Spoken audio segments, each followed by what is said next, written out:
अस्सलाम वालेकुम जी। ये भाई होरी अपना टिकटॉक तो देख के आए जी, तो इन्होंने फालज होया 3 साल का फालज होया। अल्लाह ताला इन्होंने सेहत देवे ते तंदुरुस्ती देवे जी। जेडे बहन भाई देख रहे हैं अल्लाह ताला उन्होंने तंदुरुस्ती सेहत देवे। तो भाई होर नाल गल करने हैं जी। अस्सलाम वालेकुम जी। वालेकुम अस्सलाम। बोल के सही बोलिया नहीं जाता, नहीं बोलो गल करो। की ना है? जोर पार आरी अच्छा, कितों आए हो जी? बूढ़े आरा अच्छा, किस तू देखा मैनू? के चौक ते टिकटॉक तो देखा हाँ है। जी। इंशाल्लाह अल्लाह के हुक्म में ठीक हो जाना हाँ है। जी। दुआ करनी है, दुआ करनी सब वास्ते। मैं सारे दो हाँ इंशाल्लाह अल्लाह ताला तेनू जो देख लेना भी तेरे आके दुआ करनगे ते अल्लाह ताला तेनू सेहत देगा जी। आमीन। इंशाल्लाह ताला ये आपां टिकटॉक ते लानी है, ला लीए जी।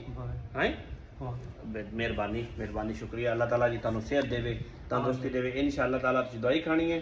इंशाल्लाह हफ्ते बाद मैनू दोबारा दसना, ठीक है जी। अल्लाह हाफिज़।